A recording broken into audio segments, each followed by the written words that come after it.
It is exactly 27 hours, 59 minutes, and 38 seconds until Halloween Day, and we are here once again in College Park bringing you all yet another Terps Esports broadcast. My name is Quentin, and tonight I'm joined by Alex aka Gumi, bringing the Diva cosplay, and I'm extra pumped to be here tonight for a special Terps Academy Overwatch broadcast.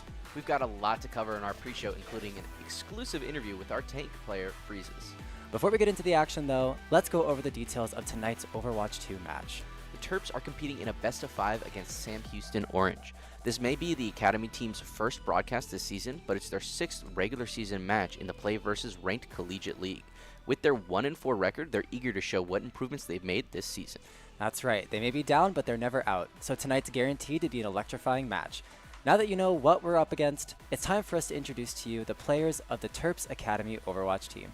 First up, we've got Cam, who plays DPS and playing both Flex and Hit Scan. I can't help but wonder what kind of tricks he's got up his sleeves. And it's important to note that a lot of the players on this team are very versatile and are playing multiple roles. In the second seat, we got Hunts. He will be our tank and Flex DPS player today. Starting out on tank, I wonder what we'll see. I wonder what he has to offer as the centerpiece of the team. And then next up, we have Breezes, who we'll see more from later. He's our tank, main support, captain, and in-game lead. He's going to be the one calling the shots, the switches, and bringing the plays. In the fourth seat, we've got... Wait, where's Perry? Oh, he's right there. In the fourth seat, the hit scan player, bringing that Widowmaker, the Cassidy, and the Freya to pepper down the enemy from long range with his consistent damage. And next up is Poppy, our flex support, playing that Kiriko, Ana, or Baptiste, keeping his team topped up and healthy in the midst of a chaotic battle. And in the sixth seat, we've got Yellowist, who is the main support. He's likely going to be on that Lucio / Wu Yang duty, using his utility to keep his team nice and supported. And now that you know each member of our team, get ready for an exclusive interview with Breezes.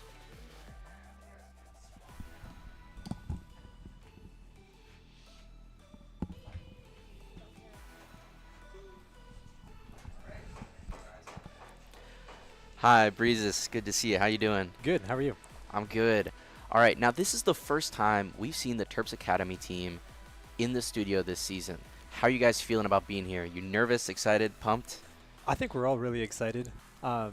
We haven't had too many chances to play together in person. We had one at the beginning of the semester where we just got together and played, and that was a lot of fun. And so I think we're all really excited to finally be back together and get this win. Yeah, real good opportunity to build some of that team chemistry. All right, now, how have you felt about the team's performance this season? What areas do you think you guys are excelling at, and what areas do you think you can improve upon? I think that we are a very talented team. I think that on the individual level, we're one of the best teams in our division. And I think that it's really clear when you see us in action.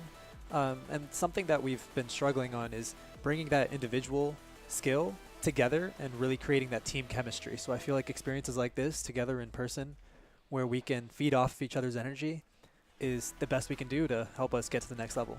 Yeah, hopefully we see some of that in-person magic tonight. Now, last bit, what are your plans for Halloween?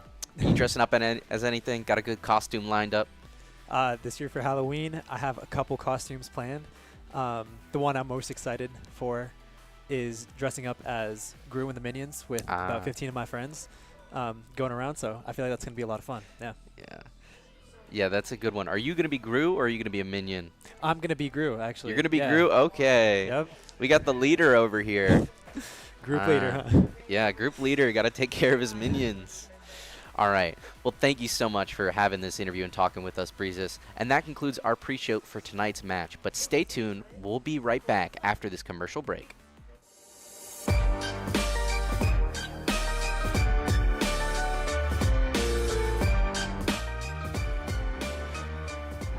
My name is Subin Kim, my in-game name is Carrots, and I'm the controller of this team.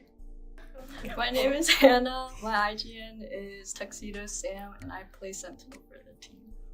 My name is Sima, my in-game name is Care Bear, and I'm a Flex.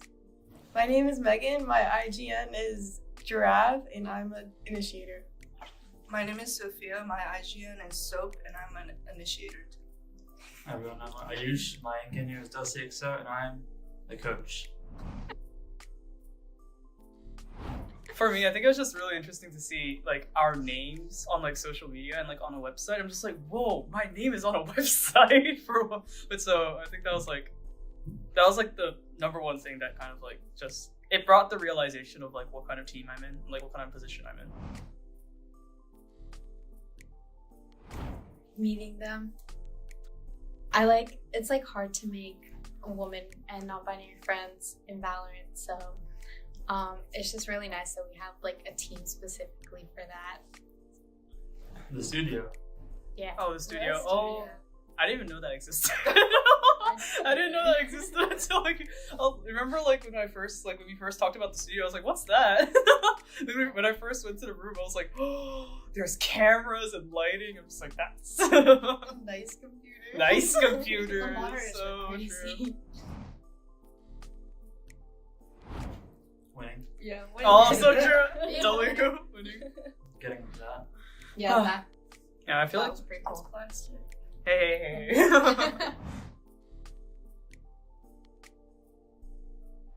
I would say supportive is definitely like Dusty and Rachel.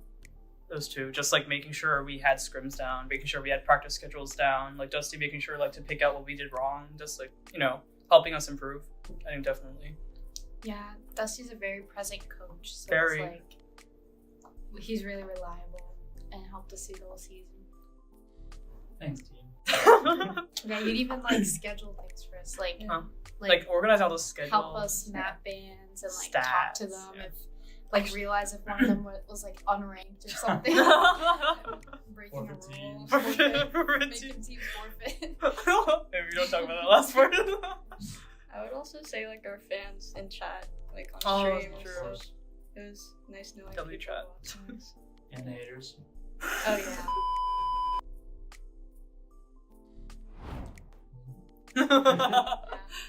Improve in the higher division. Yeah, it is definitely more challenging because we're in a higher division now. But I think we could, like, with our coordination, I definitely think we could. We need to bring home another one of these.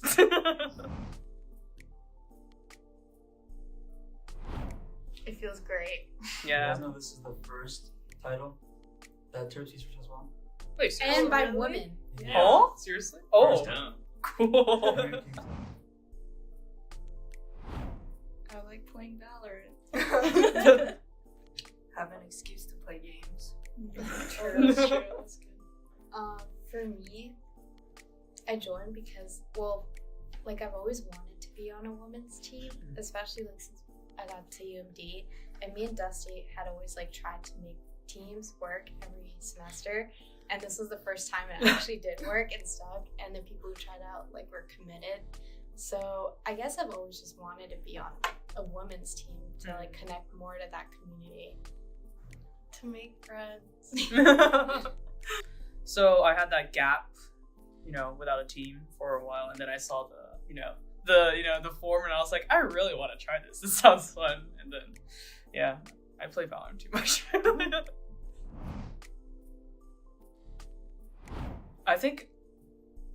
First of all, I did not imagine me being IGL when I first started, because I am, outside of my Lilac team, I am known as the no brain, only aim chamber in comp. So I did not imagine myself being IGL. But I think it's there were some difficulties in the beginning because no one, I wasn't used to giving out comms. I was just very confused. But I think now it's just the amount of trust that my teammates give me when I give out comms and the amount of coordination that we have. I just love being IGLing because I trust that things will work out.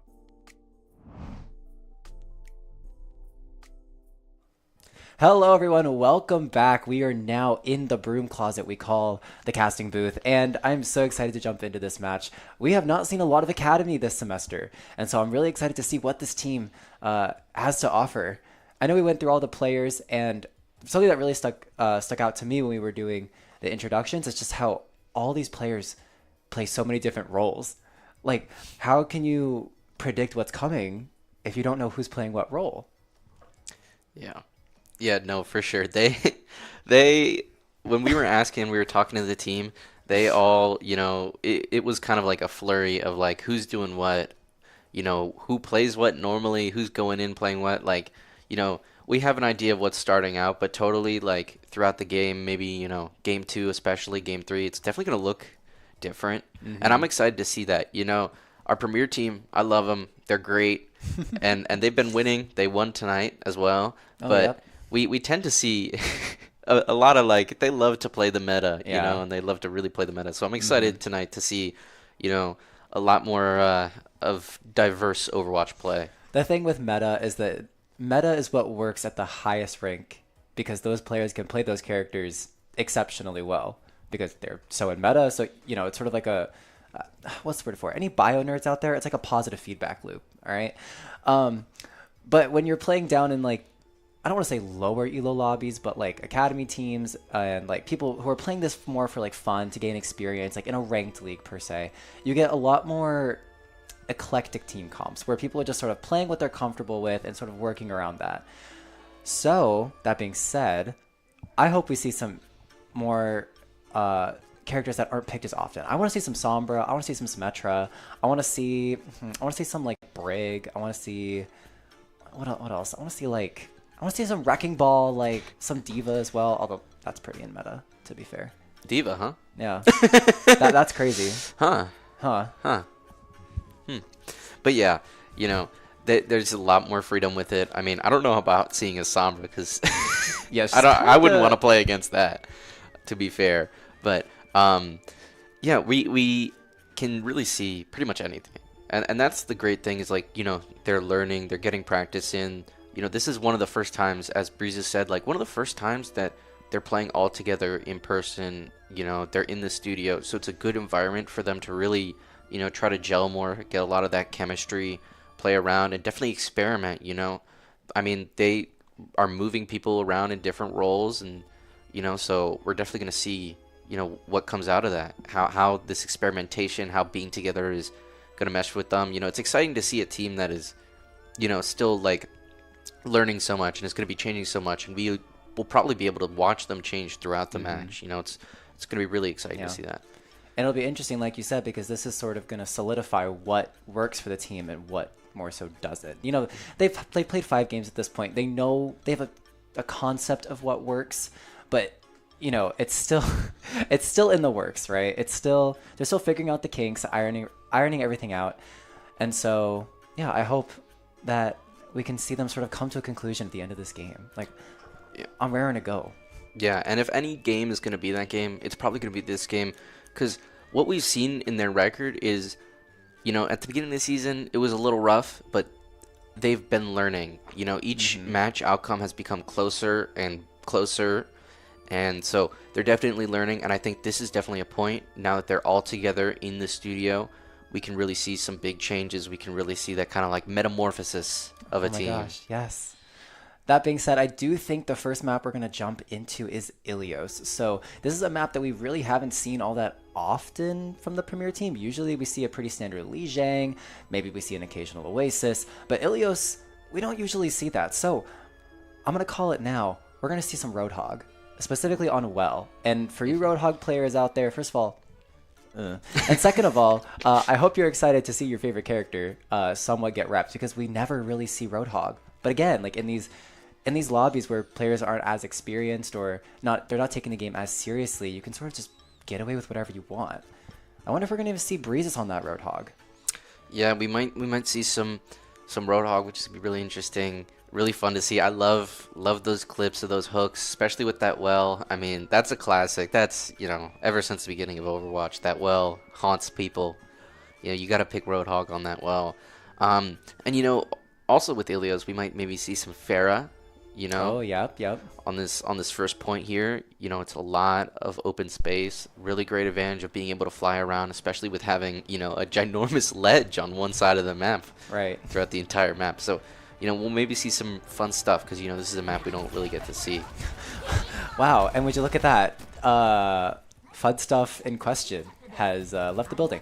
But we are going to see a pretty standard team comp from both of these teams. I think as of right now, we're actually going to see a mirror matchup. So we're going to see 2 Divas. Oh, hey. We're going to see 2 Divas. We're going to see 2 Kirikos, 2 Lucios. Symmetra on Cam from the Terps just to roll out. And then Perry's actually going to be switching over to that Cassidy. So we did mention that Perry is going to be on that hit scan roll for this game. Perhaps the Terps are expecting a Pharah, but Sam Houston is rolling out on that Tracer Sojourn. So as we get into this first team fight, Terps are going to move left here, take control of the chapel. And Sam Houston is just going to take control of the right side of their point. Both teams just sort of maneuvering around in the neutral, not really finding anything. And Cam is actually going to be the first person to fall to that shot from the Sojourn. Very nice shot from her. Breezes is going to answer back onto the Tracer, but it's going to come at the cost of Huntsman's mech. So now, as the point switches over to Sam Houston, the Terps had a bit of a disadvantage. Without their Diva mech, they just can't push forward, and so it's going to be a call for a retreat. And as the retreat happens, Perry is going to fall. So first fight going over to Sam Houston. But don't count the Terps out because they've answered back with a pick onto the Lucio from Sam Houston. Yeah, here we see Poppy, my mistake. Reese's on Lucio, looking for that Kiriko in the back there. The Academy team pushing forward, hoping to get some picks, maybe using that well. Perry able to catch that Lucio. Very well played from Perry, finding the Lucio once again. And Breezes, I just want to point out, this guy already has his ultimate on Lucio. That is so incredibly impressive. Already having one of the most slowest charging ultimates in the game by the first team fight. And he's taking down the Tracer. I mean, what can this guy do? What can't this guy do? Sorry, what can't this guy do? Not can. What can't this guy do? Breezes putting in a lot of work, getting a lot of the damage, a lot of the frags. Clearly, I mean, you know, being the first character to have the ultimate in the game, and it's a Lucio, I mean, clearly he's doing something right. He's taken a lot of that, you know, responsibility right now, it seems. But that's not to say that Sam Houston doesn't have any ultimates of their own to answer back. I think we are going to see a dive from the Diva into this chapel, and Perry, Forrester on the side, is going to be taken down from Shutter in main. The B is going to come out to sustain the Terps, and Poppy rushing forward, perhaps trying to utilize a Kitsune rush of his own. Not going to come out. It's actually going to come out now, and he is going to fall in the midst of it. Huntsman dropping dangerously low, choosing to back up. And I think with the flip of the point, the Terps are going to go back to spawn and regroup for this next team fight. Yeah, the Terps pushing back. Maybe a little bit of a not great placement of that Kitsune rush, you know, a little late. But Perry, nice, with that hit scan, that aim. He was able to take down that Sojourn and not get taken down by the Sojourn himself, which is pretty impressive. You know, Sojourn, very easy to just tap a character like Cassidy and get rid of him.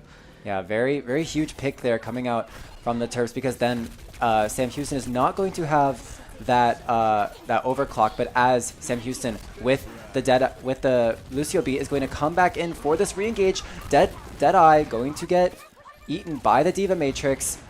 Oh, and the point is still being heavily contested, but Cam will find the first pick on this fight onto Cat Sniper. The Tracers dueling it out, and nice. Huntsman finding Shutter with what an amazing shift from that Diva. Very well played, me. And yeah, taking out that enemy Sojourn. It's going to... Oh my, wow. That redeploy, too soon. Catching two of them. That's very unfortunate. Oh no, two players from the Terps falling to the Diva remake. You absolutely hate to see it. Oh, and it's going to be a very simple retake on the point for Sam Houston. Oh, that's so painful. Yeah, that's sad to see. Just getting caught by that redeploy is going to cost them the whole fight. You know, they have been doing a pretty good, though. They caught up 83%. You know, that's a good amount of progress. They're tied up. Or, well, I guess now not so much tied up, but they were pretty much tied up with Sam Houston as we go into the second fight. Yeah, entering last fight territory for Sam Houston. Terps going to have to find something huge, as Sam Houston does have the early Kitsune rush and the overclock. Overclock is going to get popped. Beat is going to come out from the Terps, but Poppy not going to get hit by the beat, but it doesn't matter because Breezes is going to take down the Sojourn, pressuring Poppy. Perry will fall in response, and both Kitsune ults are going to get popped. This is a crazy chaotic fight, and Poppy dropping so low, having to back up. We're just watching Huntsman trying to duck in and out of the fight, just looking at all the targets that are just teleporting all over the place. Tracers are dashing, Kirikos are cleansing, Lucios are jumping on walls, but it's not going to matter at the end of the day because the Terps are going to gain control back over this control point. And Perry, an integral pick, finding Cat Sniper at the tail end of the fight. Ooh, Huntsman just barely not able to get that Sojourn, but the Terps do have the advantage right now. They've got the ults to use. They've got the ults that might help them. We see that D.Va come out. Perry's getting caught. And it looks like it's just Oh my gosh. Wow. Very well played from Huntsman, but the rest of his team has fallen behind him, and as the Lucio beat comes out for Sam Houston, a desperation D.Va bomb. He will not get the remake. Point flipping over to Sam Houston's control, and the Terps will not be able to find a touch to trigger overtime. Yeah, wow. A very crazy last fight there. I mean, it just, in an instant, became, you know, Sam Houston's win right there. I mean, it was very close. You know, the Terps, they had those ultimates, and, you know, they were using them well, but I think, you know, it just, you know, that kind of teamwork didn't come in there, but Yeah. Sam Houston, you know, they were coordinated, and that's just how it went, you know? Sam Houston able to bring it back from the brink of destruction. What a chaotic fight. I mean, there's nothing really more to say. In these mirror matchups, it's so difficult to gain any advantage when you're playing the same characters with the same escape capabilities, the same, get out of jail free cards. Everyone has the same thing. Yeah. But as we move on to this second point, as we move on to, I don't remember what this one is. I want to call it Lighthouse, but I don't think that's correct.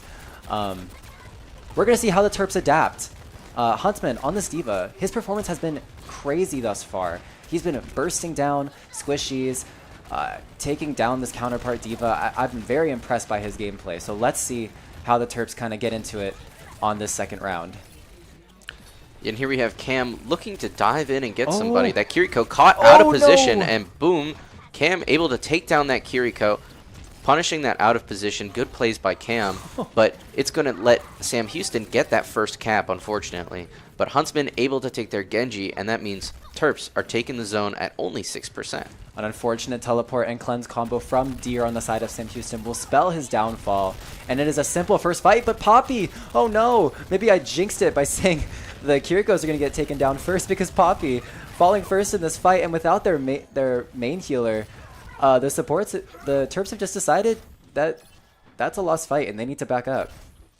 Yeah, losing Poppy and then instantly losing Breezes right after that, losing both your back line. I mean, you don't have too much of a choice but to back up. Looks like the Terps regrouping and are ready to push in for another fight. Yeah, Terps looking to gain position, looking to just get Perry on that Cassidy to an angle where he can see the most of the point. They're going around into this this under area, and the Tracer putting a lot of pressure onto the backline of Sam Houston. Nice. We'll be able to one clip. Very well played. Onto that Lucio. Demecking the D.Va with the Pulse Bomb. The self-destruct is going to come out, and the remake. Huntsman sort of out on his lonesome, popping his own D.Va bomb, finding the remake. This fight is nowhere close to over. The beat is going to come out, but not before finding Poppy. Poppy unable to get the beat before he falls to the Sojourn overclock. And Shudder is just going to be able to slide away from Huntsman's dive. The Terps, though, flipping the point over. It's a 4v3 on the point now, I believe. And it's going to be up to these remaining players to sort of hunker down on this point. Turtle up.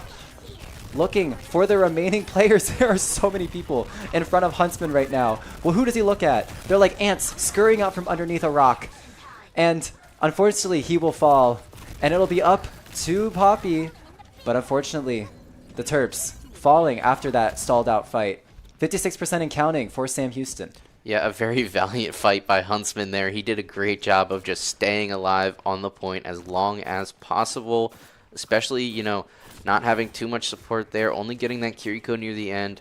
You know, a great job by Huntsman, but, you know, you can only last so long without your back line. But the Terps are moving back onto the point, trying to catch Sam Houston out of position. Oh my gosh, this Cassidy just unable to sustain himself in the middle of a chaotic fight, and Cam will fall in the backline. Deer taking him out, and that's just going to be a reset from the Terps. You know, they had a game plan. They used their Lucio speed to get onto the site, or not the site, I'm sorry, the point. But unfortunately, Sam Houston able to just fall back and take them all out in one fell swoop. And now it's going to be up to Cam to get the touch. I do believe he got it. Overtime going to be started. Here comes the Kitsune Rush from the Terps. Oh, they need someone to step on it, just barely getting that. Ooh, Perry getting taken down before his high noon can catch anyone. Cam throwing out that pulse bomb, but it's not finding anyone. The Terps trying their best to stay alive and keep this point alive. Oh, the Diva falling dangerously low. Going to be popping Breeze the is Diva taking bomb. Both Divas are popping their bombs. Oh, and the remake will find the Sam Houston Diva, but it's not enough. And Huntsman will not be able to find the touch to keep overtime going. First map of Ilios going over to Sam Houston. And what a chaotic map it has been. I mean, let's all take a deep breath because what are we watching? Yeah, a very, very chaotic map, and that end very chaotic as well. But here we have a play of the game from Lucio. Oh, that is so unfortunate. Oh, the boop on Cam. Cam found without his recall or a blink, unable to get out of the well. And you know what? Maybe you should have played Roadhog. That's all I got to say. Yeah, who knows? Maybe that would be the difference, you know, hooking someone off the edge. You know how much that's a lot of value, right? That's the Roadhog advantage. Yeah. I mean, in a mirror matchup, it's so difficult to pinpoint what goes wrong in these team fights. And the Terps put up a very valiant effort. That first round was so close. I believe it went to 99-99. Ugh, so unfortunate that unfortunately just in these last team fights, the Terps just can't seem to close out the final few kills to just concretely end a team fight. It's maybe it's a communications issue. Maybe it's the fact that they're not playing the same characters as Sam Houston. It's hard to pinpoint. Yeah, no, it's really tough, especially with, you know, team makeups that are all very similar. I mean, we really only saw the Sojourn versus Cassidy really be the main difference. Yeah. And, you know, when you have that close of a team comp, it really just depends on how you guys play in together. And, you know, as we mentioned before, the Academy team is still kind of learning, figuring out that team chemistry. And it's clear that there's been some improvements, but, you know, Sam Houston definitely seems very coordinated, and it's tough to fight against, especially with, you know, such similar team comps. I mean, we did see some really great moments, you know. You know, you got to mention, I mean, Breezes, he had a really great performance, especially that first round on Lucio. You know, it's clear that there is talent here. I mean, you know, the way that they're performing, you know, they're definitely still in the fight. You know, both rounds were close. The first one a little closer than the second one, but both were definitely close. So I think we might see it change as the match goes on, as they really get that, you know, chemistry. Here we have the players. Oh, they're locked in. Yeah, they look focused, laser focused. There's always some additional pressure when you're in the studio. You're in an unfamiliar place. Your peripherals are a little bit different. You're not on your usual setup. You're not in a place that you recognize, or not recognize per se, but a place that you are familiar with. So the pressure is on for these Terps, but, you know, give them some support in the chat. Like, we love these guys. We appreciate them for coming in on a week where Premier couldn't play, or Premier, I think they had a forfeit. Yeah, I believe. it was a so forfeit. We appreciate these guys from coming in and, you know, providing us with the lovely Overwatch that we appreciate. Something else I want to touch on, though, before we get into this next game, is that difference between the Cassidy and the Sojourn. So Cassidy, you know, as a character, has a lot of damage, especially close up. But with Cassidy, there's like there's like a sweet spot where you need to play to get a maximum like fall off damage, or a maximum amount of damage being put out without getting affected by fall off damage. But that range is kind of close range. And Cassidy, you know, he does have an additional, 25 HP compared to most DPS characters. But that also makes him susceptible to just being dove and like jumped on by a bunch of different people. Just because he only has one movement ability, and it's like this dinky little roll. And, you know, once it's gone, it's like kind of gone. You know, Sojourn has this whole slide thing going on, and she just kind of she can jump too. So yeah, exactly. She can like explode from the ground. Cassidy he gets a roll. Way easier for like Sojourn to sustain herself or escape. Right. And you know, Cassidy, I mean, he was getting caught a lot on some of these longer, you know, angles, and there were a decent amount of those on Ilios. So that's, you know, kind of tough to deal with. And Sojourn has definitely been like more typically in the meta than Cassidy has been in, you know, recent times. I do personally love playing Cassidy, and Cassidy's a good hero to play, but you know, in matches like these, those little differences, you know, are enough to kind of change the whole tide of the fight. Because there's so many times in Overwatch where you get, you know, people super low, like you're like, oh, I almost got them, but then you don't get them, and then boom, next thing you know, they're at full health. Right. And you know, those little differences can be the difference of just barely getting them, or you know, being able to actually. There were actually a few instances in that game that I saw where, you know, there's a very noticeable difference between Cassidy and Sojourn. So the Cassidy gets dove by the D.Va. The defense matrix is in his face. There's not really much he can do because all he has is a flashbang and a roll, and so he dies. But with Sojourn, I don't know if you guys remember, but late in the second round, the Sojourn was ulting on top of the capture point, and the D.Va flew up there, got her literally 1 HP, so incredibly low, but she was able to just slide and jump up to the high ground on the opposite side of the map. And at that point, you know, she was already healed. She was too far for the D.Va to do maximum damage, and so she was able to continue raining down damage on the Terps squad, where the Cassidy was already dead on the ground. So, you know, Cassidy, it might be a comfort pick for these players, but Sojourn definitely the stronger character. Yeah, no, for sure. You know, and I mean, you do have to, you know, play what you have skill with, what you know you can play. But, you know, it still does come down to, you know, that difference. That and like pesky meta. Yeah, that pesky meta. You know, maybe in like a month from now, you know, some down balance changes happens, and you could have that same matchup, and instead Cassidy's the one who's giving you that advantage. You know, maybe some flashbang busts, maybe some damage busts. Who knows? Who knows? You know, I'm not in charge of Overwatch, but yeah, like You should be. those little things. Yeah, I'm in charge. Everyone does no damage, and Let's just make it Paladins. Yeah. And it's just Paladins now. Right, it's just Paladins now. So anyway, let's move on from that conversation. Here we are on King's Row. Everyone loves King's Row, Scrim's Row. Yeah. A great what's it called? A great classic map. We are going to see a few changes on the side of the Terps. We're going to see Yellowist coming in on that main support role. So that main support role. So we're going to see him on that Lucio. We're also going to see Breezes back on his tank role. So he's going to be rolling out with the Zarya. And I do think, please correct me if I'm wrong, but Cam was subbed in? I believe so. I don't think Cam was playing last match. Yes. I do not believe Cam was playing last match, but we are going to see him here on the Reaper. Terps defending first on this King's Row site. And Sam Houston, I don't think this is what we're actually going to see, but we've got quite an interesting team comp coming out from them with the Ana, Lifeweaver, Zarya, and a Reaper and a Widowmaker. But, I mean, hey, here comes the Widowmaker, and yeah, I think she's going to swap off now. But very interesting.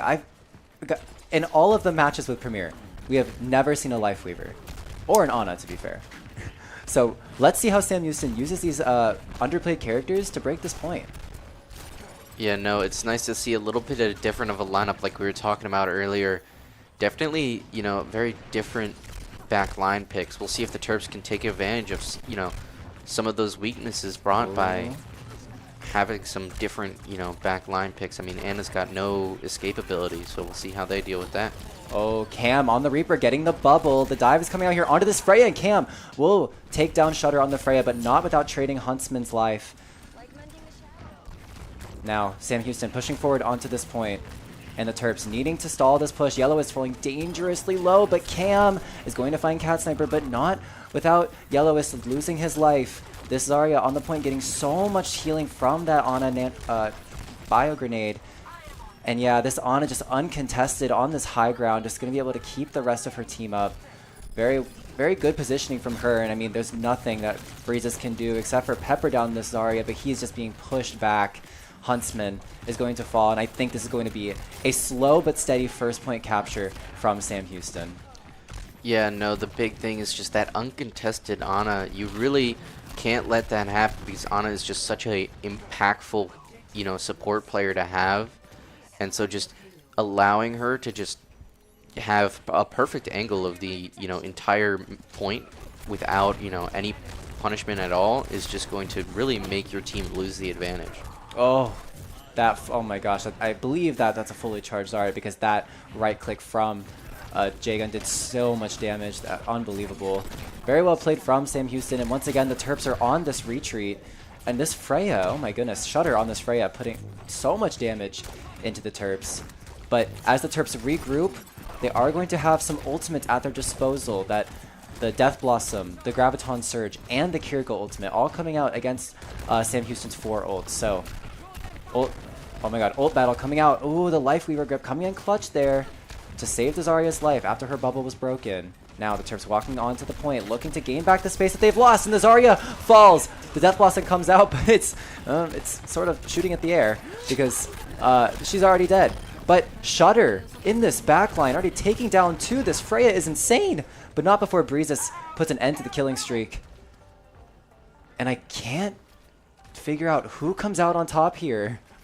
Yeah, no, that is a very interesting match. It looks like the Terps are going to come out with that victory, being able to stop that point.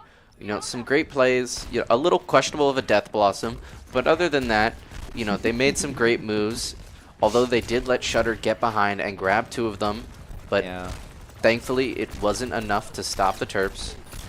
Here we have Cam moving in, trying to get some damage in.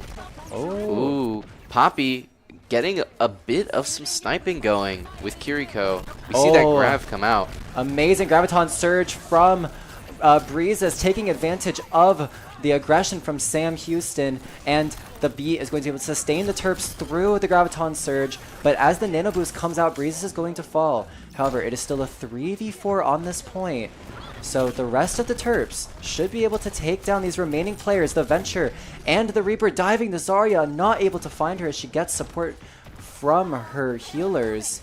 Oh no, it's a little bit cooked. Yeah, it looks like the Terps are going to have to be falling back, and Sam Houston pushing forward really aggressively, trying to catch Poppy, but it's not going to happen. Breezes moving in, trying to stop them at that checkpoint, but it looks like it might already be gone. Ooh, last second touch from the Venture. Cleanse is going to come out to prevent the Freya damage, as well as the Kitsune Rush, and they isolate the Life Weaver, and he falls. Amazing pick from the Terps, and honestly, unfortunate positioning from Sam Houston, because now the Terps are at the advantage. They're going to push in here, take their kills, hopefully to stagger out these Sam Houston players, but the hinder from the Freya ult and the Graviton Surge. It's the aggression from the Terps is biting them in the back. Breezes will be able to walk out with a pick onto Cat Sniper's Reaper, but is it enough to get them out? No, it will not be. Yeah, that's real unfortunate there. There goes Breezes, and that's a team wipe on the Terps. You know, that aggression really helped them out and got them forward, but they forgot to account for that Graviton Surge. You know, if you get a little bit out of position, that Surge can really take advantage of it. And oh my gosh. We saw it there. Is this character balanced? Yeah, who Chat, knows? Is this illegal? Cam just absolutely disappeared from the map there. Yeah, I mean, Shudder on this, man, on that hit scan roll, he is terrifying. He has been a dominant force on this Freya and on this Sojourn thus far. And as the cart sort of creeps around the corner here on King's Row, the Terps have got to mount a considerable defense if they want to have a chance of winning this attack round. Yeah, and the Terps do have some ultimates going for them, and here we see that Venture ultimate come out. Ooh, Huntsman trying to oust the Reaper from his position, but the Death Blossom comes in and finds 2 in the back line. Cam answering back with a Death Blossom of his own, but it's not as big as the one from Sam Houston. Graviton Surge coming out from Breezes, and it's not going to be able to find anything. Sam Houston. Yeah, Sam Houston looking down looking for 3 points there. Breezes tried to save it with that Graviton, but it didn't quite work out. We see that Kitsune Rush come in, but that Graviton and the Life Weaver tree, it's going to be too much to handle.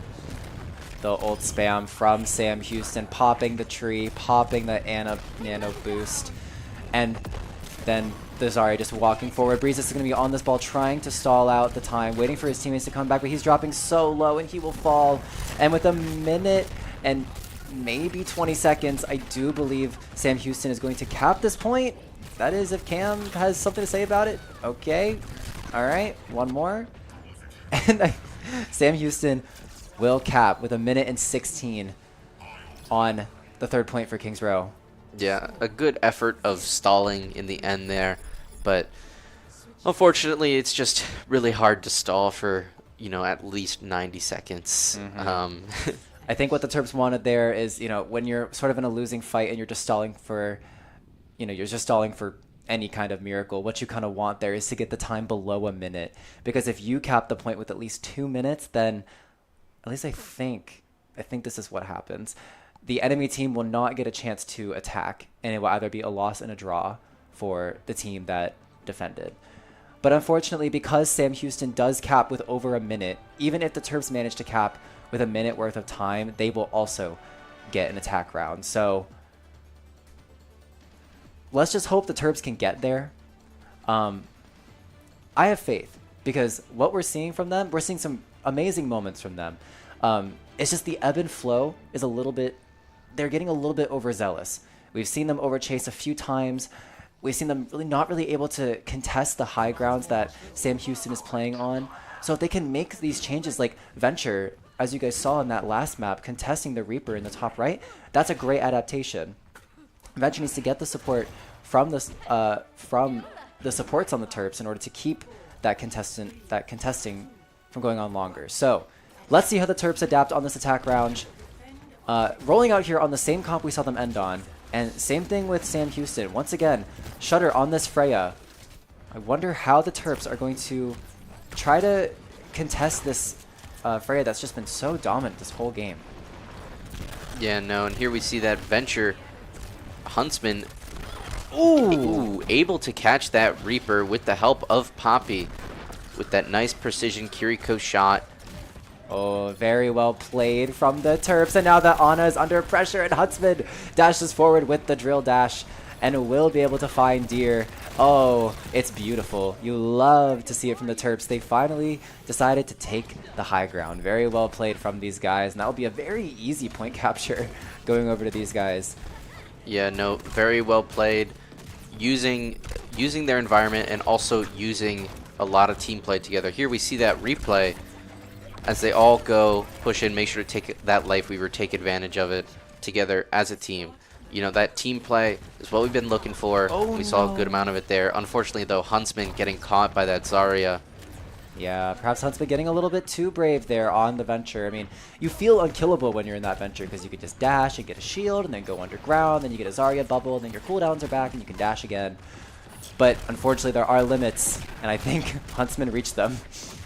Yeah, no, with Venture, you got to be careful because, yeah, it's real easy with that much, sustain and escape potential to feel like you can't get caught. But Zarya can do a lot of damage in this meta. For sure. But, even though Huntsman fell, it is really to no consequence as the Terps have gotten the cart to this corner and they've gotten the enemy Zarya on Sam Houston down to about half HP. But the first person to fall, once again, it's Huntsman. Going in on this Reaper who's going to receive a bubble, teleporting out, Cam. Oh my gosh, you sneaky thing. But unfortunately, he will be punished for his misgivings. And yeah, the Terps have just chosen to back away. Yeah, the Terps choosing to fall back in that situation, it's a good choice. Losing their backline, that you really need them to help sustain, especially in fights like these, very close quarters. We see some ults close to coming up for the Terps. Hopefully that can be the tool that they use to get back on that cart and keep it pushing. Yep, here comes the Graviton Surge from Sam Houston. Do they have the beat? No, they do not. Yellow is following. And as well as Poppy going to be going down, and the Death Blossom, I do believe, is going to spell the end of this fight for the Terps. And now Breezes and Cam just desperate to get out, but Breezes will fall to keep his fellow teammate alive. And oof, it's back to the drawing board for these guys. Yeah, Terps are in a decent position, though, right now, because they have 4 ults, looking at a 5th one. Sam Houston only has 2, not close at all to their others. And we see a Ramattra coming out from Sam Houston. Interesting choice. We haven't really seen a Ramattra at all yet so far with any of the streams this season. It's exciting to see one come out.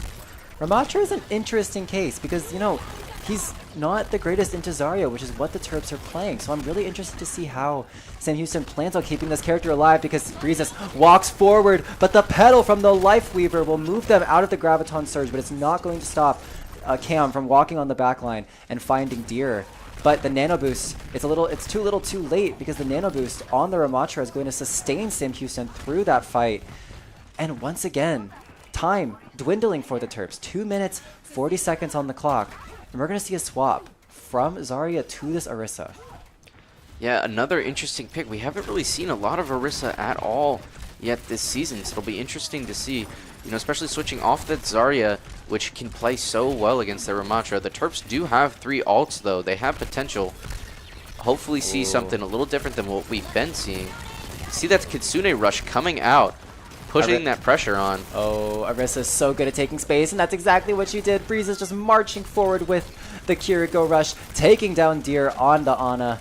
And now the cart is finally going to get some progress after being stalled for about 3 minutes. And the Terps are back in it. This is doable. Yeah, definitely doable. They're in it. They're making great progress. And they only had to spend one of their ultimates to get there. So they still have 2. That Orisa ult is coming up. Things are looking good. They're matching Sam Houston a little ahead with that ultimates. Terps are definitely in a good position as they get this checkpoint. Yeah, 3 minutes and 10 seconds on the clock as we go into this third portion of the map. And cut the cameras. Yeah. We can just skip that one. It's okay. But yeah, Huntsman, unfortunately falling into the depths of King's Row. And now Sam Houston are going to sort of stall out the cart here at the beginning of this capture point. Cam, using his teleport to gain an alternate perspective on the fight, does have the Death Blossom in his back pocket, but being forced to pop his Wraith form early. The spear from Breezes, I can tell what he's looking for. I don't know if you guys can tell. He's looking to knock that Ramatra off the map. And here comes the beat engage from the Terps, and it's not going... Cam is just going to get bursted from something, but that's not going to stop Breezes from taking down Shudder with his ultimate. And this 4v3 fight has turned in the favor of the Terps. Yeah, and that Lifeweaver tree coming out, but not doing too much. It's a little too far back, you know, kind of forcing Sam Houston to retreat a bit. Terps getting ever so close to that last checkpoint. Yellow is going to fall down. Oh no, and the sleep on Cam. Oh no. And yeah. That's going to be, yeah. Yeah, it's going to be it for this fight for the Terps. But, you know, very good progress now in last fight territory for the Terps. We're going to see a bit of a replay here, I think, on that last fight. Yeah, so this is going to be Moose's ultimate. Just kidding. I think we're actually just going to see... Yeah, we're seeing Huntsman fall. Oh. Yeah. Are we going to make a meme out of this too? That might be a little cruel there. You know, just getting caught there. Here we'd see the Kitsune rush coming out, but we have that Nano Blade, and we have the Nano and that Death Blossom coming out. Yeah, speaking of cruel, I mean, that's just a cruel situation to be in, having to choose between running into a Nano Ramatra or running away from a Death Blossom. It's like, which way do you go? And, you know, the Terps are going to pop some ults in return. They're going to pop the Kiriko Rush and the Venture ult, but nothing is going to come out of it. Yeah, now we're under a minute here for the Terps. So it looks like a draw is going to be the most that they can do right now. And the Terps are really going to have to push forward to get that. You know, they're in a decent position ult-wise, but they really need to make some plays as a team. Breeze is able to catch that Reaper, though. Oh, Breezes finding Cat Sniper on the Reaper, and here comes Cam with the Death Blossom. He forced the Ramatra ultimate, and now it left the Lifeweaver out of position.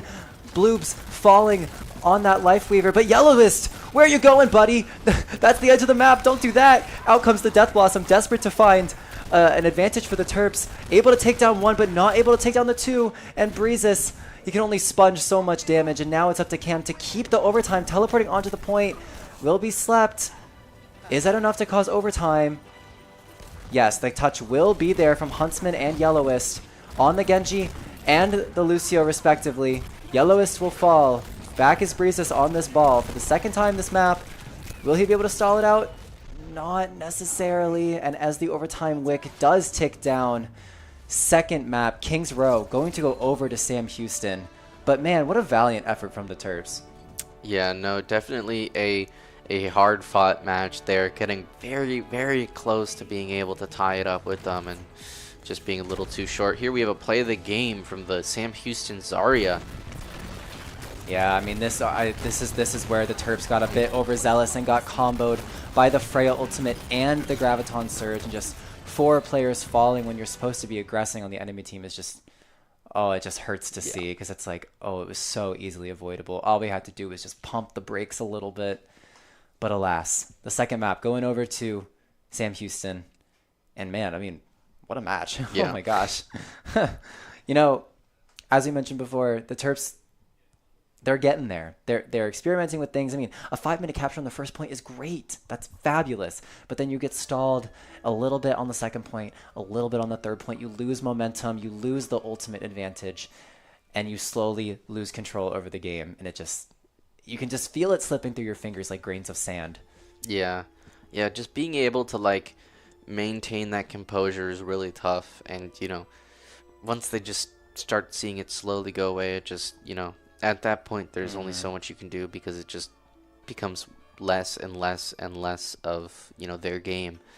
And, you know, it was a really, the defense round wasn't too great from the Terps, but I will say the offense was really good, especially that start was very strong. You know, it was clear that they at least talked to each other. It was clear that they, you know, had some strategy discussions, you know, together, taking advantage of being able to do that inside the studio. You know, because they were really together. They were using that high ground. They were using everything they had, and it was really great to see. And I'd love to see, you know, more of that energy, more of that collaboration going on into this next match, because, you know, like Breeza said during the interview, there's definitely a lot of great individual skill here, and, you know, there's a lot of good potential they can play, like playing together as a team. So Yeah, for sure. Great to see it, you know. Yeah, something I really want to highlight here. Oh my gosh, Huntsman. I mean, first we saw him on the Diva, and now we see him on the Venture. I mean, 2 very, very different characters. But he played both amazingly. While yes, he was the first to fall in many different fights, he was putting a lot of pressure on the Sam Houston backline. And I don't know if you guys noticed, but the fights that they won were based off of when their attention was split onto Huntsman's Venture.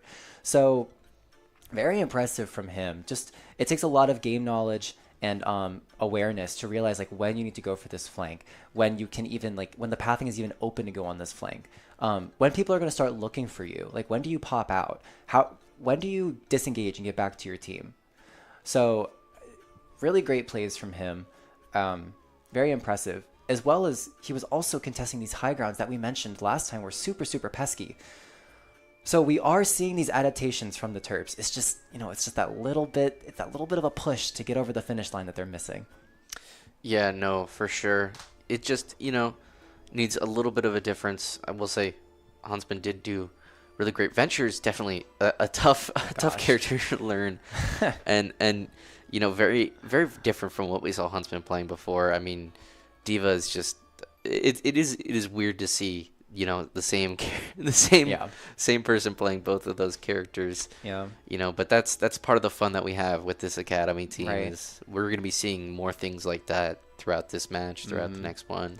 Yeah, I mean, I feel like we're seeing pieces of a puzzle sort of trying to be fit together, if that makes sense. We have like a 500-piece puzzle in front of us, and we're maybe like 2/5 of the way there, and maybe 200 pieces are put together, but there's still 300 other ones that need to be put into place. But yeah, otherwise, I mean, what else is there to talk about? Let's think. So that we also had a bunch of different tanks that game. You know, usually Zarya is pretty standard on King's Road these days, but you know, instead of that, we actually saw Ramatra and we saw an Orisa. So Orisa is actually going to be one of the main counters against that Ramatra, as she can spear him out of his block form. I didn't actually see a lot of that from Breezes though.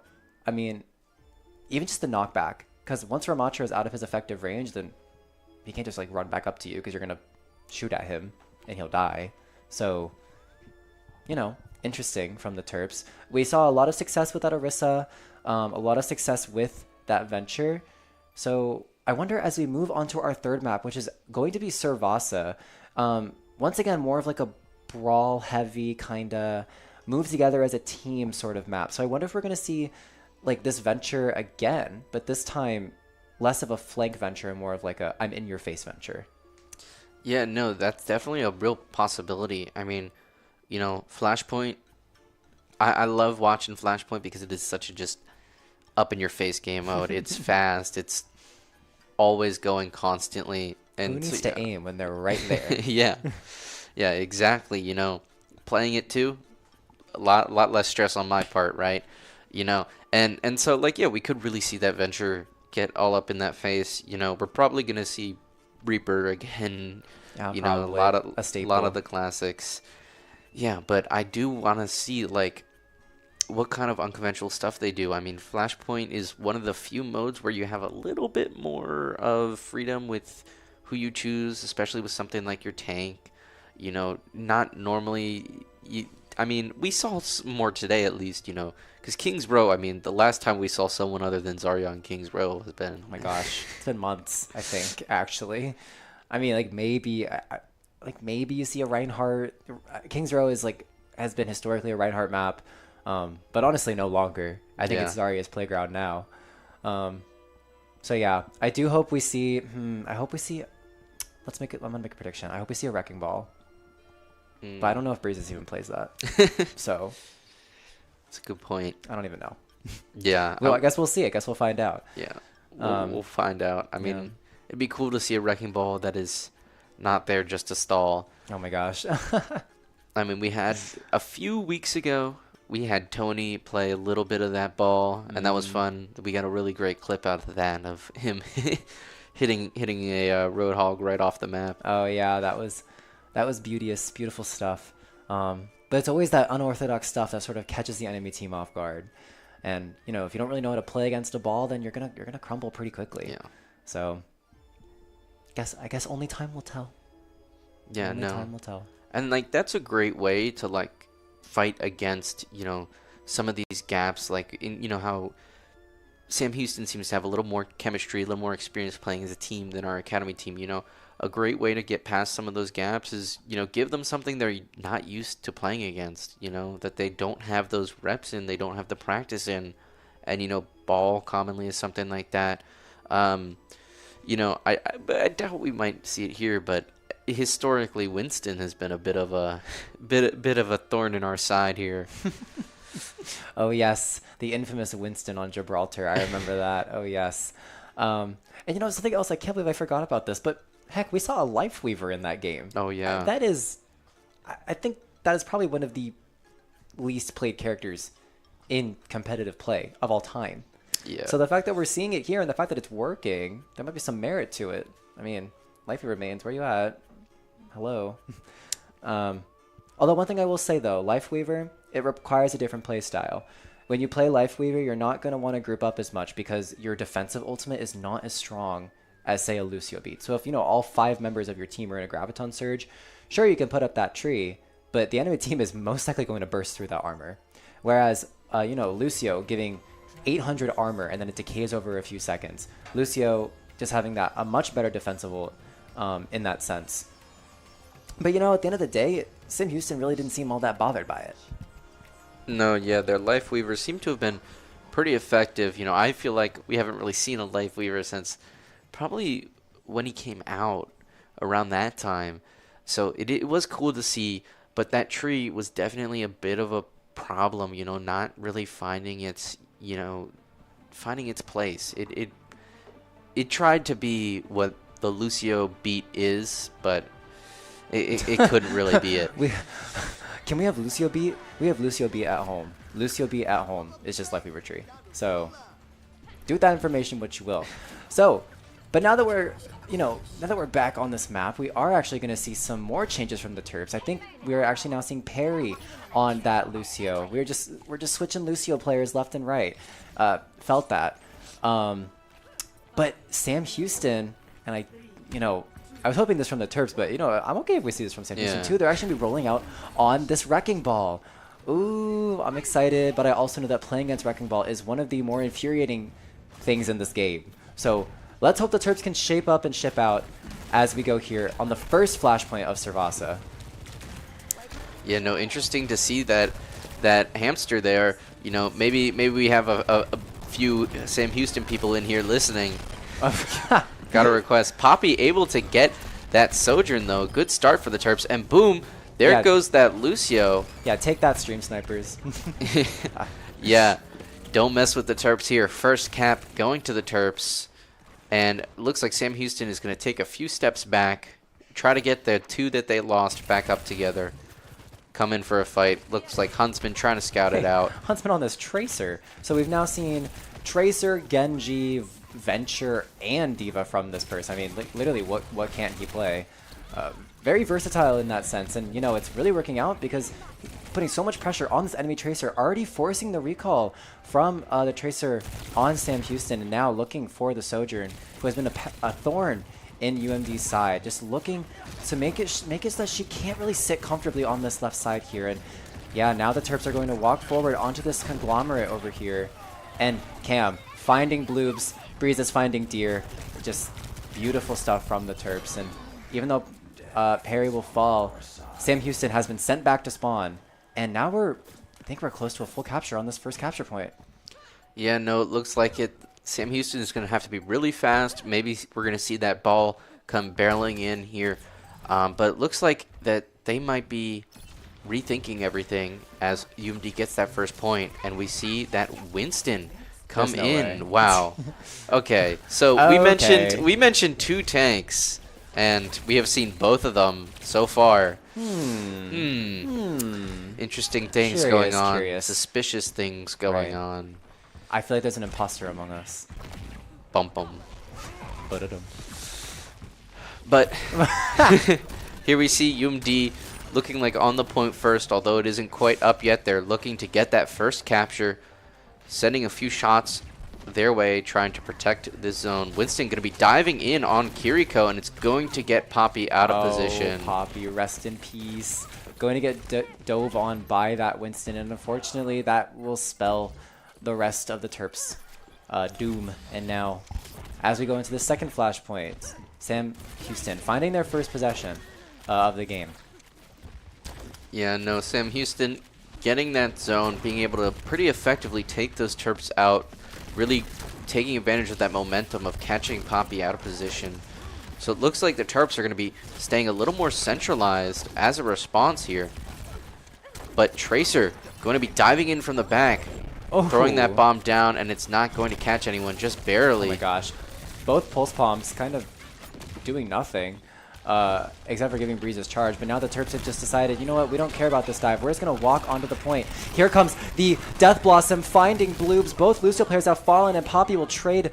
Oh, barely able to, oh, unfortunate. Barely able to live against the Winston, but will be falling to the Tracer in the backline. And the Graviton Surge was such a good idea, but unfortunately there was just too much healing from Deer onto Shutter, and Breezes wasting the Graviton Surge. Ooh, that's an ultimate you do not want to see get no value. Yeah, no, the Graviton so impactful. I really liked the idea behind it. You know, he was really trying to save it, but unfortunately the 2 he caught, one of them happened to be Kiriko. Just so much sustain in that. Really hard as just the Soul person, the Soul Zarya. Really hard to do enough damage to get both of them out there. Oh my gosh.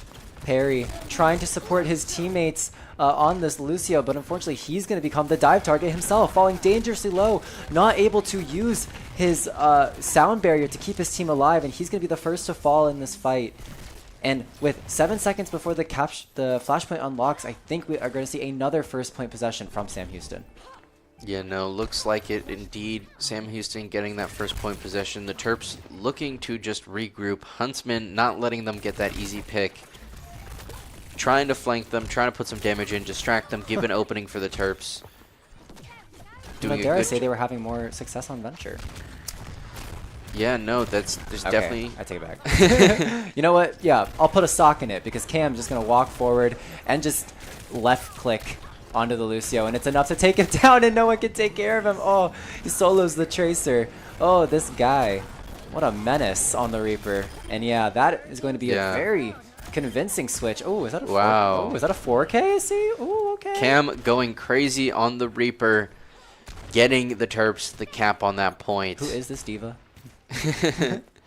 But in case you guys didn't remember, Alex here is dressed up as diva. Right. You know. Yeah. Right. There it is. Yeah. You know, See, I wish I had the bodysuit, but you know, I'm kind of broke, so Yeah. Yeah, and I don't think I would look as good. But anyway, back to the game. Huntsman becoming the hunter himself, or the hunted himself, getting the recall off, but he just recalls back into the enemy team. Unfortunate positioning, and now it's up to the Terps to sustain this 4v5, and they think they can do it because out comes the Kitsune Rush, and Breezes peppering down the enemy team's supports, trying to keep his supports alive with the bubbles, and oh my gosh, everyone around him is falling, and he can't even reach the Freya on the top. And with 90% on the point, the Terps will fall. But a very good hold for these Terps, and all they need is just a one-fight win for this capture point to go into their possession. No, yeah, they got a lot of percentage. They got a lot of progress. Really, all they need to do is make sure that they win this next fight or two, and they'll be able to take that zone. Looking at it alt-wise, Terps in a good position. You know, they have some pretty high-value ults here. They have another Grav up. They have another Death Blossom. Oh, a That massive grab. Graviton Surge. Oh, it's... Oh. Oh my gosh. That was beautiful from Breezes, finding 2 players, and then the Terps just dumped their ultimates on top of that grab and made sure that they stayed dead. Oh, goodbye, Perry. But, you know, it's a sacrifice that they're willing to make because the second flashpoint is going to go over to the Terps. And now we're on map point for the Terps. Yeah, Terps only need one more. Really great play by Breezes, recognizing that they are a little too bunched up, a little too out of position. Oh, here we see it one more time. Boom. Putting all their ultimates out. We All see of the ultimates. literally everything that they had. Everything and the kitchen sink. That's for sure. And now the Terps are moving into this next point. No ultimates, looking a little close to that beat. But Sam Houston in a decent position with that Kitsune Rush, with that beat coming in soon. Oh my gosh. Poppy falling so low under so much pressure from the Freya in conjunction with the Tracer, and he's still not safe. He's still being chased. Cat Sniper is not being dealt with in the back line, and that's going to result in Poppy falling first. And Sam Houston popping that Kitsune Rush, and they're going to find a first point cap, the first flashpoint capture. But oof, Huntsman finally dealing with the Cat Sniper. Yeah, Huntsman going Tracer for Tracer and winning. But the Terps are going to need to cap this point. They're looking like they're going to regroup and come in coordinated together. We've got Freya now changed in on Sam Houston's side. Oh, this pesky Freya. Just able to, oh my gosh, the amount of damage she's able to put out on a Tracer by hitting one ability is just crazy. But now she's under a lot of pressure, trying to flank on this team, but Poppy once again being the first person to fall in this fight. Oh, the Terps are just not able to peel for the dives as well as Sam Houston is. And with 87% and counting on the flashpoint, I don't think the Terps are going to find a touch to get into overtime. Yeah, and Breeze is looking to change things up, maybe do a little better, matching that Winston for Winston. You know, we'll see how it works because we're moving into the last point of the map. You know, this is going to be it. No matter what, whoever gets this wins the map. So, it's going to be very important that hopefully this Winston gamble pays off. Oh, here it comes the boo with the Ooh. dome. I don't even know what to say. Oh, the Ajax from Perry. You absolutely hate to see it. You can see it written on Moose's face. Oh, that is so unfortunate. Oh, Yeah, the beat cancel. that's you know, you were talking about earlier how hard it is to watch a Grav get no value. That's got to be even worse. Probably the worst ultimate to watch get no value. Top 10 sad moments.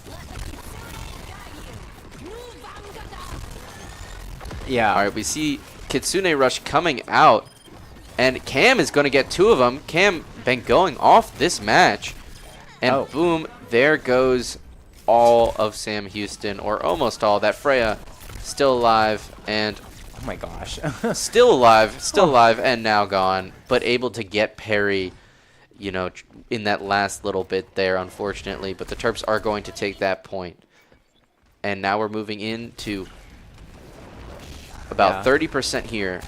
You know, maybe all we had to do is stop talking. Huntsman falling down in that mirror match. Cat Sniper able to get a bit of revenge going on.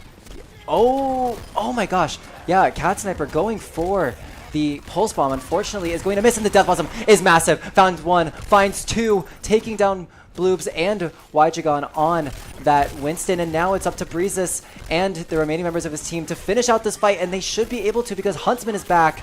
Even though the Freya ult came out from Shutter, I do believe the Terps are going to have the damage to finish this point, maybe finish this fight off, but now that Wyjagon is back on the Winston, I have my doubts because Cam will be falling. That is the player that they want to deal with the Winston. Breezes looking for the jump onto the Frey, but not able to find it. Oh, he randomly found it. Breezes taking down Shutter, looking for this Lucio, not able to find it, and the rest of his team is falling on the point. Overtime has kicked in. Huntsman finding one, finding two. This is so back and forth. Not again. Ooh, that was close. That was close. Huntsman using that recall, but that's going to cost him. Not having that escape is going to cost him. That Winston trying to stay alive, but Cam putting in good damage with Breezes here. The Terps doing everything they can to try to keep it, but they are going to get the cap. Sam Houston getting the cap, keeping the match alive. The Terps going to need to move in, although they're in a good position. They have 99% going against 45, about 50. They have enough time to regroup, gain some resources, gain some ultimate, and move in. Yeah, I mean, the Terps looking for the engage, and they will find it. Shutter taken down. Shutter has been so integral to the success of Sam Houston, and now that he's no longer in the fight, the Terps should be able to walk forward. They take down Deer. Bloop's falling so low. Breezes finding two in this fight. His Winston is on fire right now, and with the ending of Cat Sniper, the point will be flipped, and I do believe the Terps should find the capture on the third flashpoint, and they're going to take the third map in this series, but the Terps finally answering back 1-2 on Servaso. Wow. Yeah, no, a really, really great and intense game by the Terps there. Here we have a play of the game from the Sam Houston Winston. Let's see what it's looking like. Ooh, catching parry and looking like catching Cam as well there. Yeah. And here we have team happy about their win, but focusing in, getting ready for that second one. Definitely not on their phones. That's for sure. Right. Live in the moment. Mm-hmm. And they're focusing in. They're getting ready for that next match. You know, winning one. It's 1-2, down but not out. Definitely not out. We're moving into that next round. And I believe it's push. Right? That sounds right to me. So let's go with that. Let's labor under that assumption until we know more.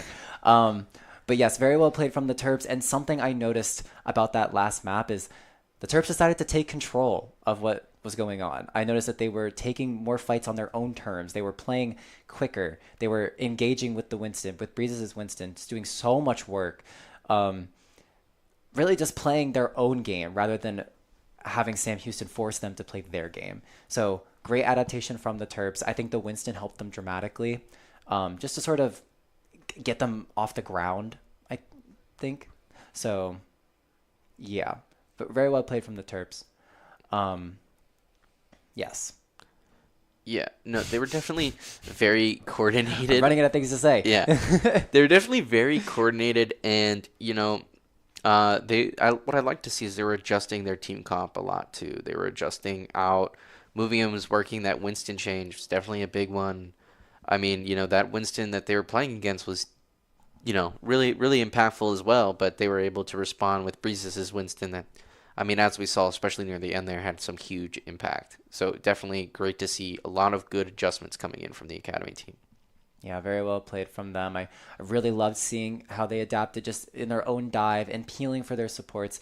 Lots of chaotic fights, but you know what? That's where teamwork shines. And the Terps, they were able to just stall out the point, especially on that last flush point where there was kind of a fight from like 30% to 90%. It was like maybe a 3-minute long fight of just people dying and coming back and dying again, and tracer bombs and Winston primal rages, just stuff all over the place. But the fact that the Terps were able to sustain through all of that, come back and just take the fight in a clean dive onto Shutter's Soldier, if I remember correctly. It was so perfect to see. I hope we see more of this, and I think we're going to cut to a quick commercial break, but we will be right back into the action, so don't go anywhere. We will see you guys in a little bit. And I think by the end of the season, like now, we play together, everyone kind of jokes around a little bit more and kind of shines their natural ray. We're excited just to see them play better as well. With the middle school program, the best part has been seeing the moments of teamwork where the middle schoolers really seem to get the game, and so that's when you can see they're starting to get a little bit hooked on how esports can be so fun. Off game, or will Red turn things around?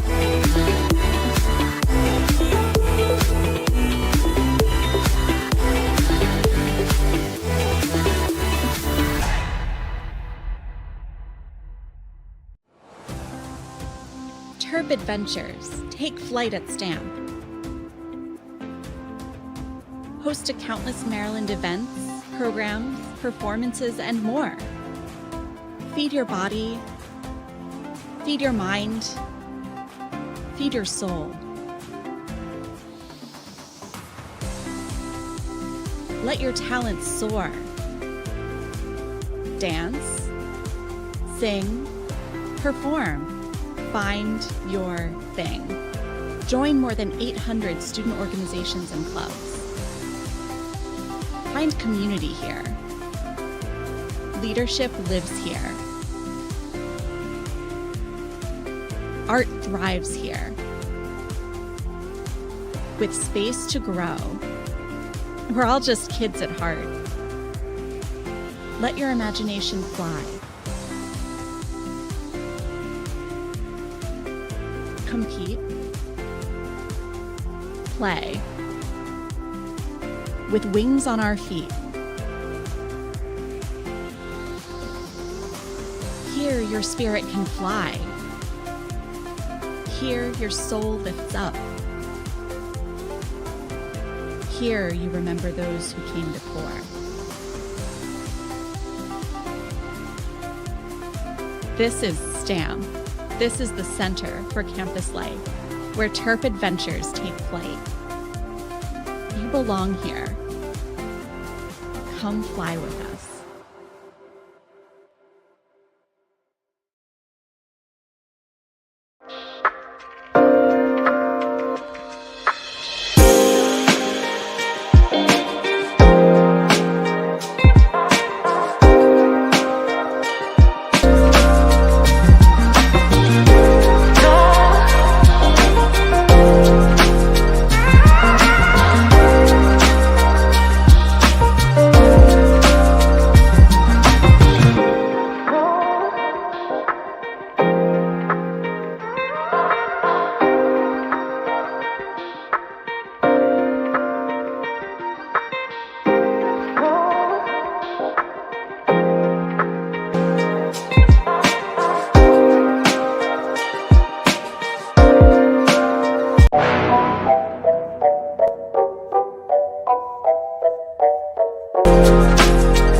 Welcome back, everyone. We are remecking for the second half of this series, hoping that the Terps can take a second map to bring us to the 2-2.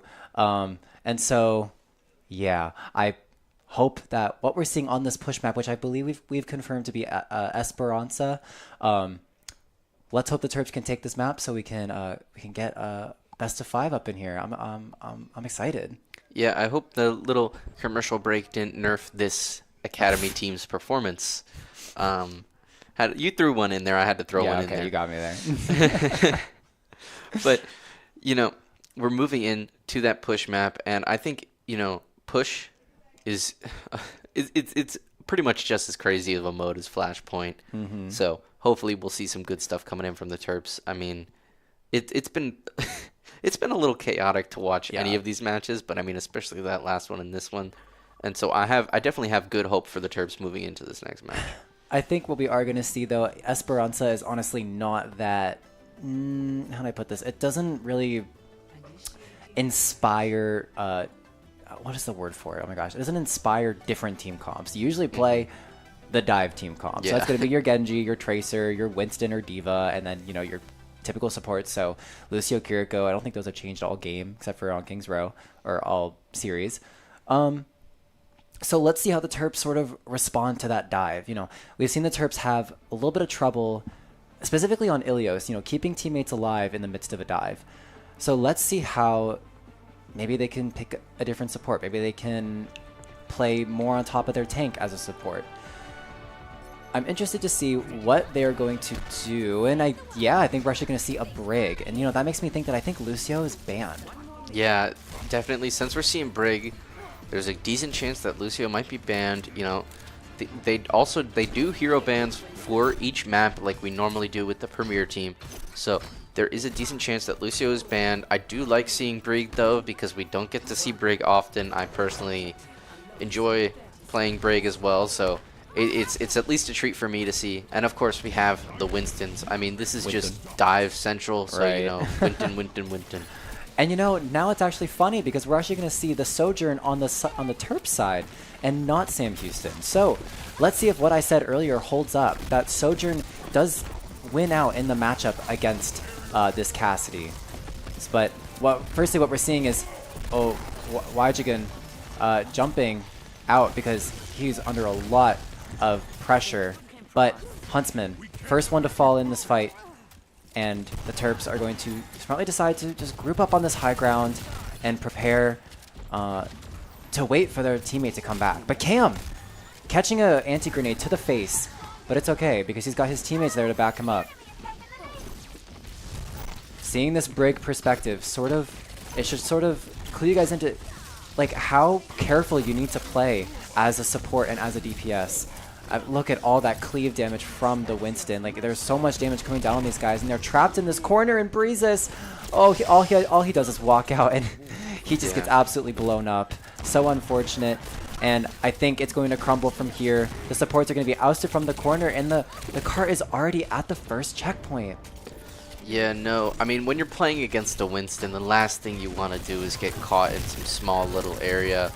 Looks like that they are going to bully that enemy Winston, though, get a little bit of revenge, and it looks like they're going to be taking control of the robot. But it's worth mentioning that Sam Houston did get that first checkpoint. They have that forward spawn, and Shutter able to get a double kill, unfortunately. Shutter has just been so impactful this entire game, just taking out both supports there single-handedly. I mean, what a player. And even on that Cassidy, I know I was giving Cassidy some flack earlier, but with enough space and time and support from his team, Cassidy can do amazing things. Yeah, and now Sam Houston pushing the cart forward, getting a lot of progress.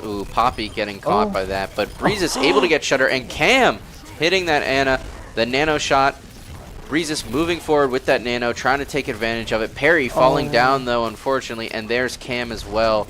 Breezes almost completely alone here, trying to at least get that break, but unfortunately is not going to happen. Going to get taken down by that jetpack from the enemy Winston, and looks like Sam Houston is going to have a lot of time to just push that robot forward.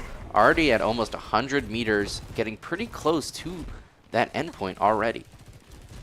It's so hard when you dive a character and then in the process you just get chunked out so hard. You just can't keep going. And you know, Breeze is trying to dive again onto this Ana in the back line. She's so low from the joint effort between him and his Tracer. They will find him with the help of the Primal Rage, but his backline has been taken out in response. The Brig is so low, will get taken out by Huntsman. And it's up to him to finish out this 1v2 because his team is coming back. Smartly decides to back off. Will get taken out by Shutter's flashbang, but the damage he's done should be enough for the Terps to take control over this robot.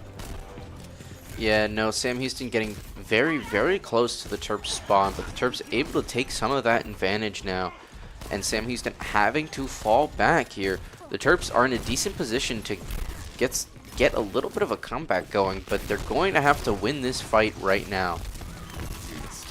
Oh, they're going to have to win this fight right now, but here comes the Deadeye, and Cam is taken out, and Brazos unfortunately misses his jump, so he will also fall, and it's just, it's like watching Legos fall apart. Yeah, Shutter absolutely cleaning up. That's 4 of them. Just barely not able to get the 5. Huntsman denying him that 5 kill, but Shutter getting a lot of them. The robot very, very close to this spawn point here. Oh!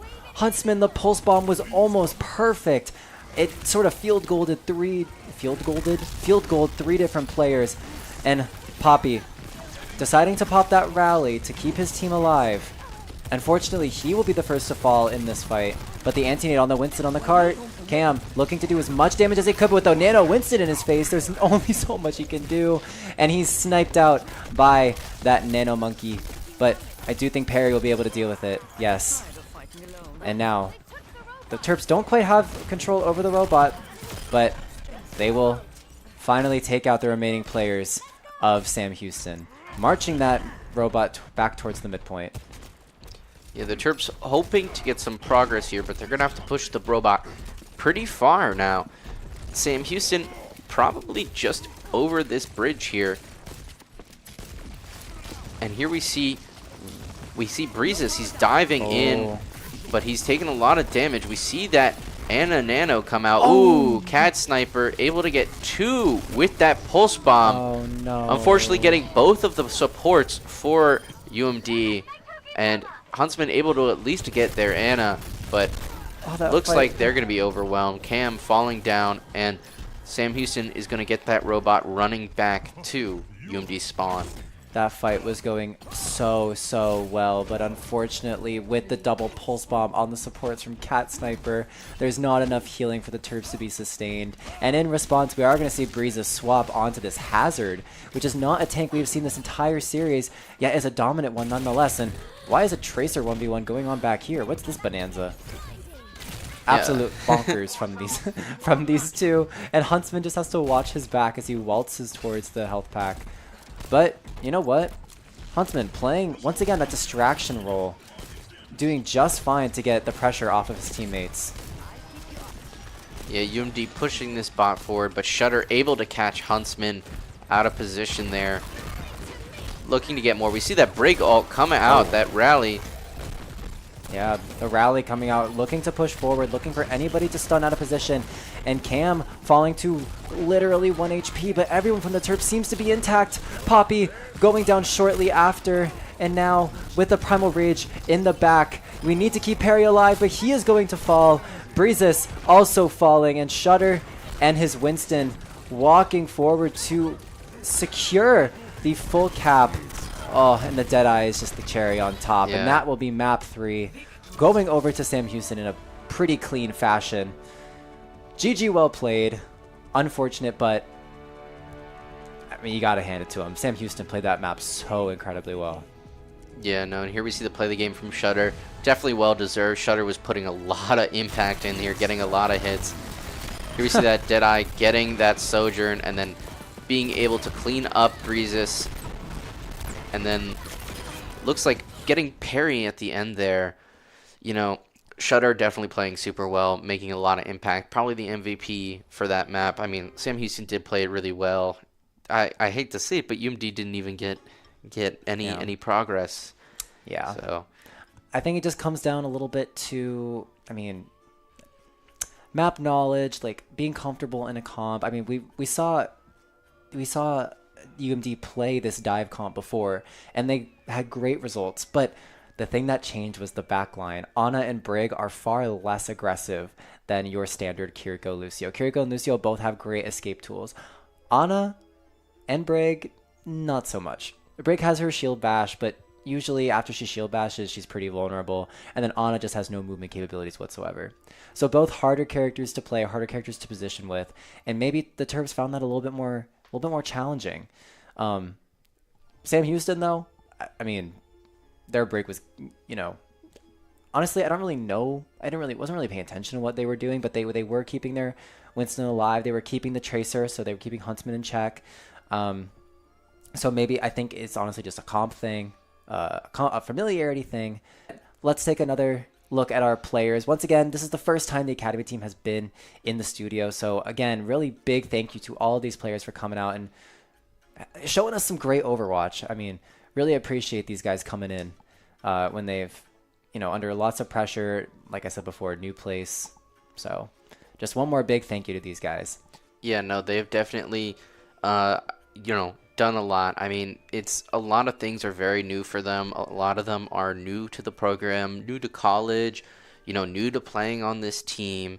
And then, of course, being in studio. I mean, I don't know about you, but when I'm on a setup that's not, my own, the one that I'm used to, it takes me a while to get used to it, to start playing like how I normally do. So I got to thank them for coming out and putting on a great performance tonight. We saw a lot of really eventful and fun to watch matches.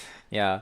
Chaotic, fun to watch, mind-boggling, lots of fun moments from these guys. So thank you again for coming out. If there's nothing else to say, this is going to be it for us.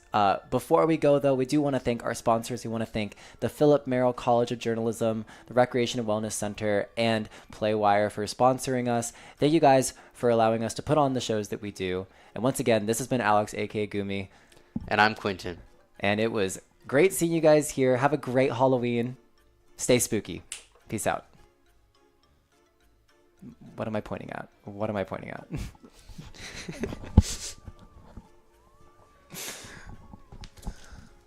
Oh.